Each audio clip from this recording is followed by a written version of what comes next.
is there no camera on?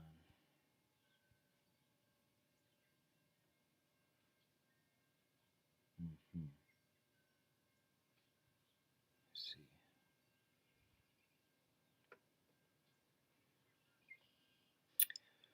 Okay, guys. How's it going? Of Mr. Emmanuel here.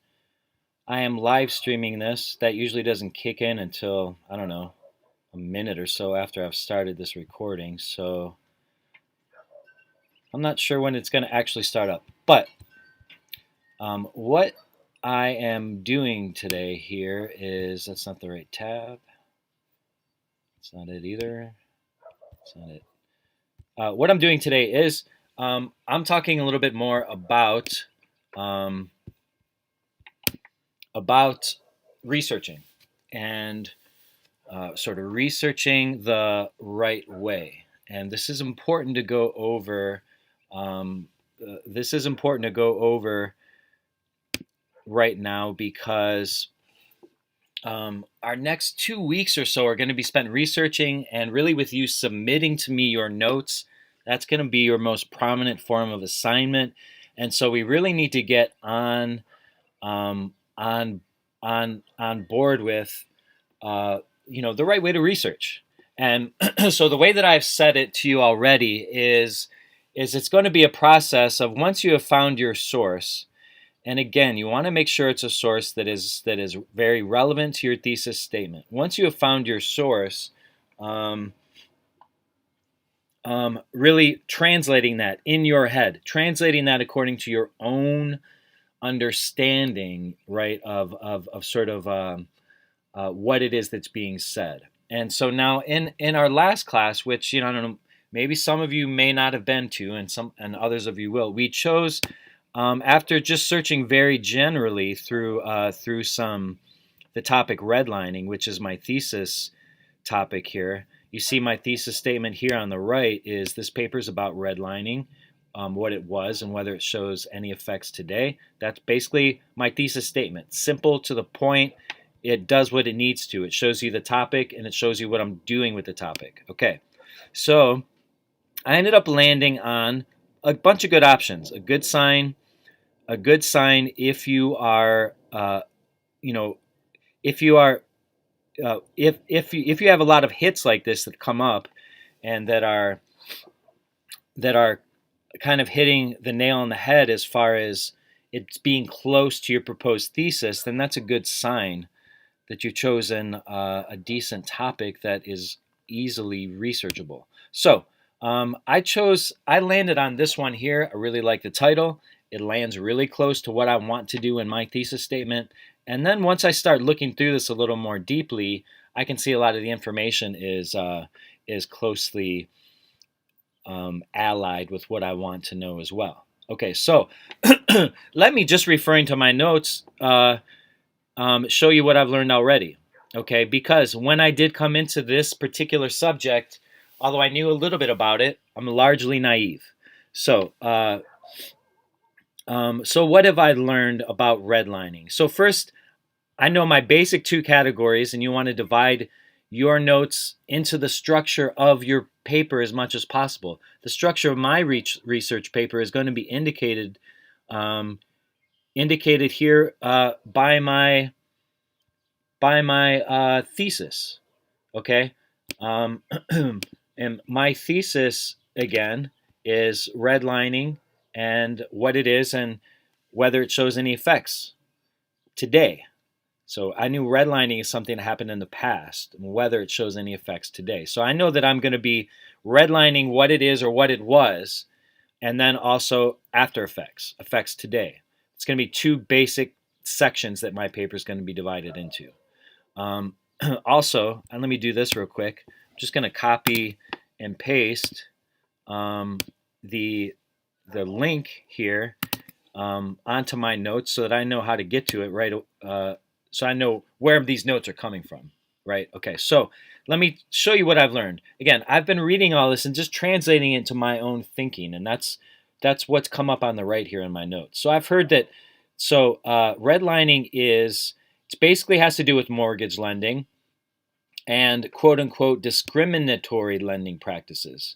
So, mortgage lending has to do with loaning money in order to buy homes. That is from banks. So, I learned that this occurred in the 1930s, late 1930s, and that in redlining, some neighborhoods were being marked. It was a word they used as hazardous. I learned later that surveyors they graded neighborhoods, and in those grades, some were being marked as basically good and desirable. And this is something I note down here. Um, you see, this is maybe a little bit out of order, but sometimes it can be sloppy when you make notes. That's why you try to keep it as organized as you can. It got sloppy here. It's okay. So the grading was based on desirability. That is whether or not that's a neighborhood that's desirable. What I figured out also was that desirability was based on race and ethnicity. So surveyors graded these neighborhoods. Some of them were considered desirable to live in, all the way to somewhat desirable, declining, and then here hazardous. That's the red grade, the red line. This happened in 239 cities across the United States. Shocking.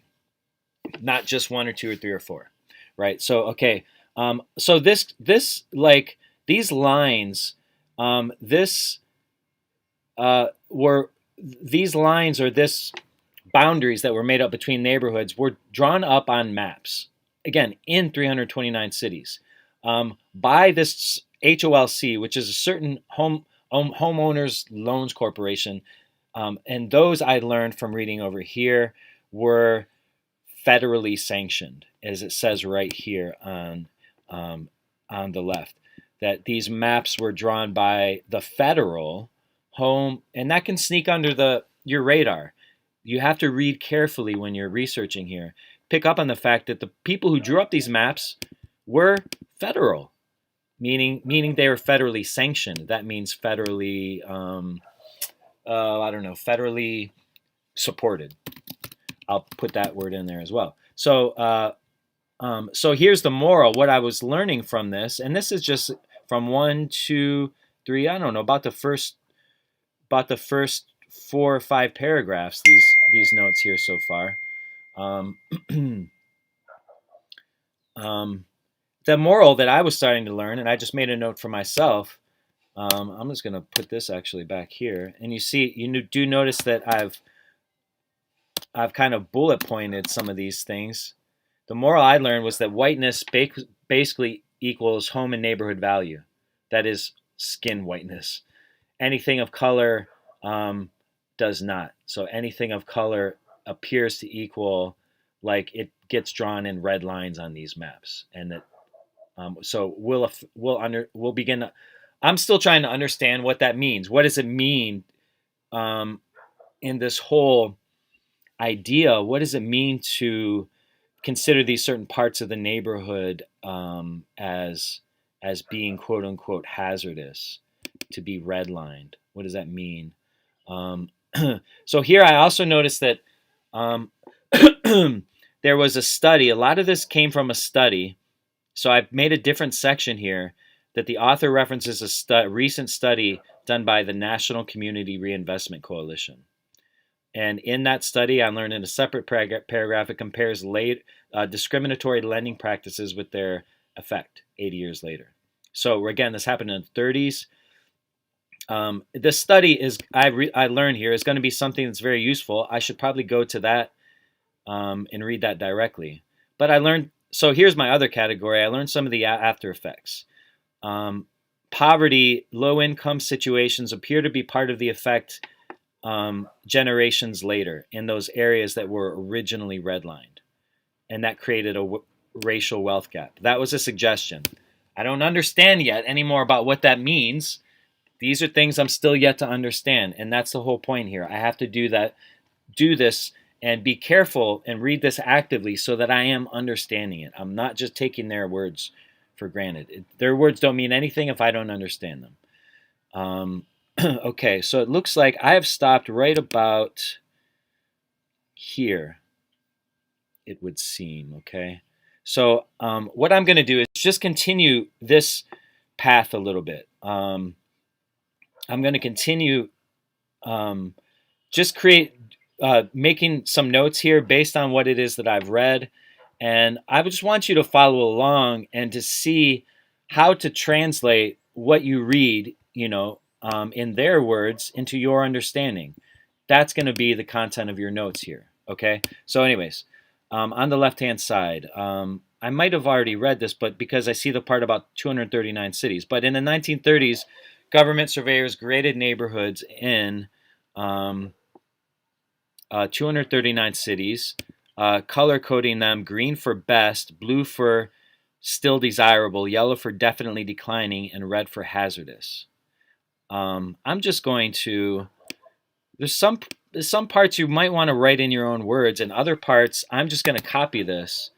And I note over here that about the grading. I'm going to copy and paste right in here, to be more specific, how that grading went. Okay. Oh,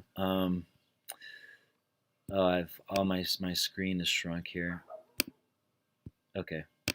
It is what it is. It's gonna have to be larger. Okay, the redlined areas. I'm back over here in the left. The redlined areas were the ones local lenders discounted at credit risks, in large part because of the residents' racial and ethnic demographics. Okay, now we're starting to understand here. At least I am.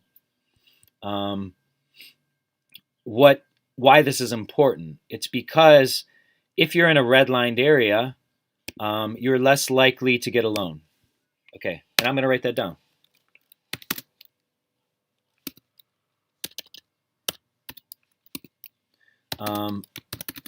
If you're in a redlined area, you are less likely to get a loan, right? To buy a house.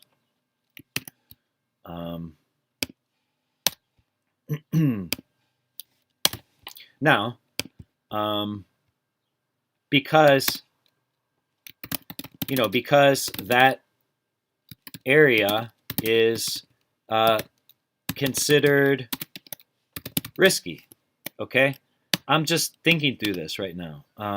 Now, why is it considered risky? Okay, first, we just want to point out, and I'm just, banks don't want to, make loans to, risky investments. That's a bad business for a bank. So they're considering these parts of town risky. And why? The reason of the risk is because of their ethnicity, skin color. I mean, you really can't get any more blatantly sort of racist than that, can you? But let's go on. Neighborhoods that were predominantly made up of African Americans as well as Catholics, Jews, and immigrants from Asia and Southern Europe were deemed undesirable. I think I did read this already and make some notes on it, but now I'm just making more. I'm just thinking more about this.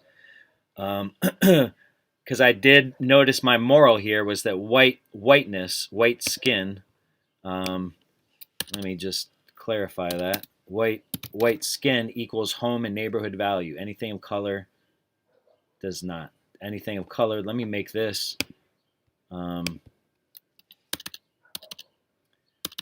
more specific. Equals, risk. And even another word they use, hazardous. That's a hazardous loan. Crazy. So I mean, I'm getting the feeling of this more. So loans, as I go on, I'm going to. So this is starting to get a little messy. after I finish these notes, I might have to go back and try to organize it a bit, but it is what it is for now. We just want to get this out. So we're After Effects is still a different category. We're still kind of working on what is redlining. Okay, so loans in these neighborhoods were unavailable or very expensive, making it more difficult for low-income minorities to buy homes and setting the stage for the country's persistent racial wealth gap. That is something I've also noted down here. Racial wealth gap. Apparently, I did already read this paragraph, but I'm going to note here as well. Racial wealth gap coming because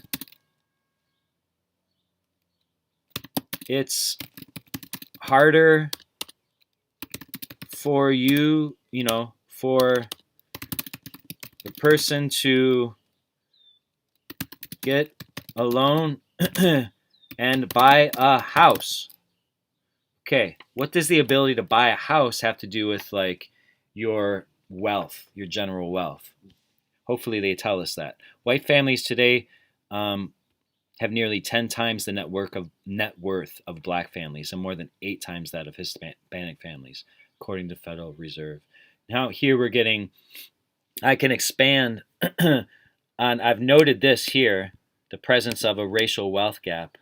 Now I can kind of note more specifically what that means. That means white, and I'm just going to, and all these things are helpful. White things, 10 times the, they use the word net worth of black families. That's what we're calling racial wealth gap. I mean, we can probably consider that close to almost a definition. Again, I'm still understanding this topic, so we're going to keep reading. I'm going to translate this into my understanding. Home ownership is, okay, I feel like we're getting more important here. Home ownership is the number one method of accumulating wealth. But the effect of these policies that create more hurdles for the poor is a permanent underclass that's disproportionately minority, said John Taylor, president and chief executive of the NCRC. NCRC, if you look down my notes, see, that's where it helps, is the National Community Reinvestment Coalition. Okay. I think that most people believe the problem is not with the rules, but with the people. Most middle-class whites in America don't have empirical observations of what happens in undeserved neighborhoods or understand the historical treatment of poor and minority communities. Okay, how do I translate that into my own understanding? Well, I might have to come back to this in order to unpack it. For now, I understand this statement. I don't know how yet. I'm naive here. I don't understand how yet, but I get this concept that homeownership is the number one method, he says. Okay. So when we talk here about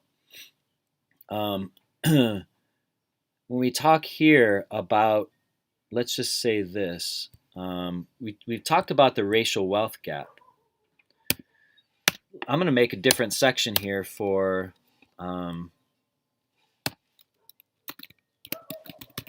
earning wealth.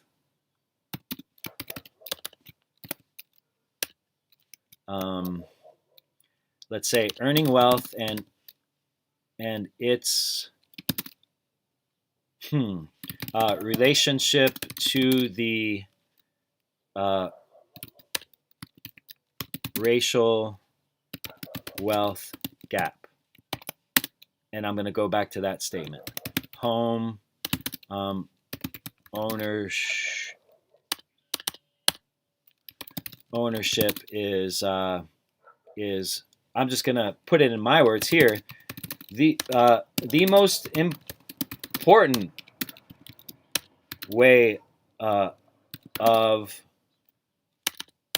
so I'm using some of their words, some of my words at this point, accumulating wealth. That's home ownership. Um, okay. Now, I'm going to be taught, I'm going to have to be taught how, but I understand that concept. Um,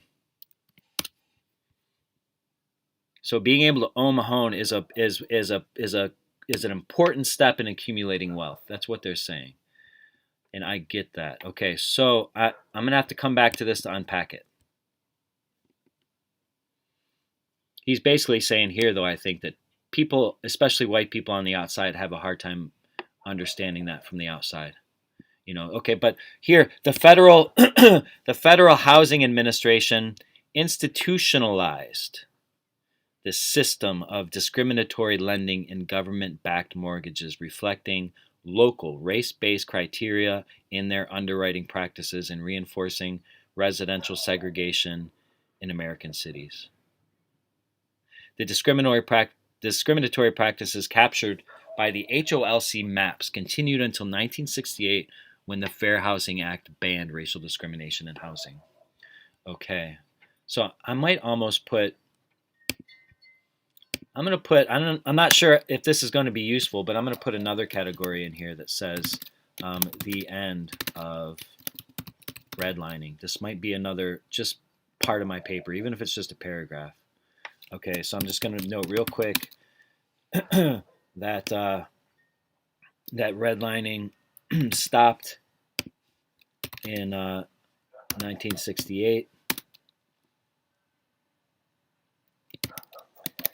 Fair Housing Act. Good. This is almost like section. If I were guessing what the sections of my paper would be right now, I would almost guess that would be section 2, explaining what redlining is. I'd almost guess that would be section 1 right now, and then the effects of redlining. I'd almost guess that would be section 3 right now. So I want to highlight these, but I'm not going to do that now. I might come back and make this more readable. Okay. Anyways, just want you to follow me. I just want you to see this whole translation of their words into my understanding. That's what I'm doing. And look how much my notes are like stacking up here. For this right here, this top, probably up until roughly about here, this is what we did in class together. But these notes are stacking up.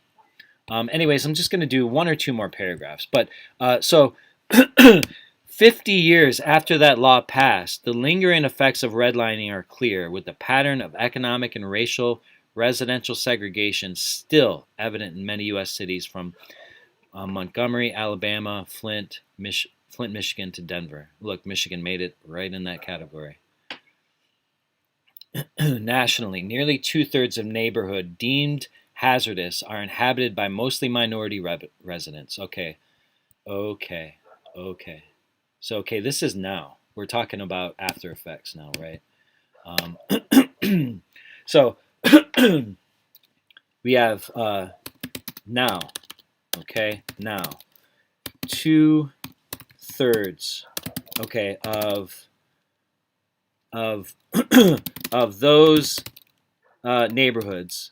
Okay, that's that were originally in that original map, by the way, that were originally called, let's just say, they're originally redlined,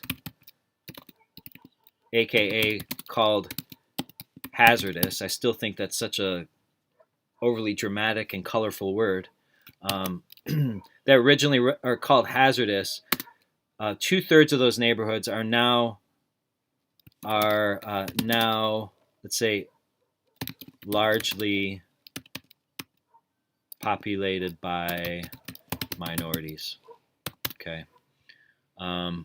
Cities with more such neighborhoods have significantly greater economic inequality. On the flip side, 91% of areas classified as the best in the 1930s remain middle to upper income today, and 85% of them are still predominantly white. Wow. Wow. Wow. When you get in the weeds and get really into the details, it really blows your mind. After Effects. Wow. Not only is 2/3 of the neighborhoods now largely populated by minorities, but 85%. Why? Where's the percent sign? Dang it! There we go. 85% of, let's say, of good, according to the map, neighborhoods are still white. That's big time. Research has found that redline neighborhoods in the South and West are more likely today to become home to a largely minority population. Neighborhoods in the South and Midwest display the most persistent economic inequality. In Macon, Georgia, 65% of neighborhoods were marked hazardous in the 1930s. 65% of neighborhoods? Jeez, Pete, making it the most redline city in the United States. Georgia, go figure, right? Followed closely by Birmingham and Wichita. Look at a whole city like. Look at that, 65%. Here are how the U.S. cities with the highest percentages of neighborhoods marked hazardous in the United States. I'm just curious to look over that real quick. Flint, Michigan, 54% considered hazardous. The racial disparities reflected in the city's poverty statistics. Nearly 35% of blacks in Macon live in poverty today, compared with less than 13% of whites. Okay, so I'm going to stop right here, but for now, I still really have questions about how it is that the author, even that the author is going to connect. And I'm just going to remind myself of that. Next time I come back to make notes, I'm going to be on the lookout for this. How will the author connect redlining with poverty and the racial wealth gap? That's something I'm still curious about knowing. We've got a loose connection here. The loose connection is that as long as people don't own homes back in the 30s, when when they were doing this stuff, if people couldn't own homes, they couldn't build wealth, because that was the most important way of building wealth. But is that it, and how does that trickle down? The inability to own a home back in the 30s. So I'm expecting or hoping that that this author can answer that. And if they can't, that just means that I'm going to have to search for more sources. I'm going to have to find new sources that can help me answer that question, because that's a big section of my paper here. Okay, so so just to know, I don't know how long it's taken me, or how long this is. Whoa, where are you going, buddy? This is maybe taking me half an hour. I'll know when I stop this video. But I have I've probably written in, let's say, roughly from here, from here down to here in notes in about a half hour's time, and that has taken me tools. I've gotten 190 words just in that half hour. Okay, I mean, right. So, and I don't know how far I am. Looks like I'm about a bit more than half done of this. Looks like roughly I'm a little bit more than half done. But so okay, I mean, I'm getting a good grip on what redlining is. I'm still really trying to understand what the after effects are, okay, based on what I'm reading here. Now, again, just doing this because here's this is the most important conversion that's going to happen here. The conversion from what it is you read when you research into what it is you write down and that you record as your own understanding. Now, again, when we, when you come to writing your paper, it's going to come at from all this. It is not going to come. You are not going to be setting your eyes on the bare text of that source material that we were just looking of that article. At this point, you are looking at the way that you have understood it, the way you have processed it, and that's what you're going to be writing off of. Like I say, now that we're looking at this, I can come back to this and make this sort of clear. I want to just highlight my sections. I want to make this easier to look at, so that it doesn't look so jumbled and sloppy. So yeah, I'm going to do that. And also, after you sort of really start getting into this, I'm going to might move some of this stuff up here. Up here, I'm talking about grading. So here, anyways, yeah. I don't want to. So okay, so use this model to sort of, as you start researching topics that hit really close to your thesis statement. Use this model to build your notes. That's like all the practice that in the week before your basketball game, all these notes. And if you practice right, you are going to play very well in that game. So these notes are like that basketball practice. Once we get to the paper writing, it's going to be like a game, in which which you are just breezing through everyone. You're scoring on everyone. It's because you put all the work in, and now it's just muscle memory. So yeah. I hope that helps you to take your notes better. I'm going to be here to answer questions, but I want you, that first source that you have found, that you have located, I want you to finish out your note taking on that particular source. If read actively. If something doesn't make sense at first, either just set it on the side and come back to it. The same way I came back to, I saw the word HOLC and I realized, oh, that might be important. What is that referring to? Homeowners loan. So I went back. You might have to go back a few times, clear up some ideas some things you passed by that came up earlier.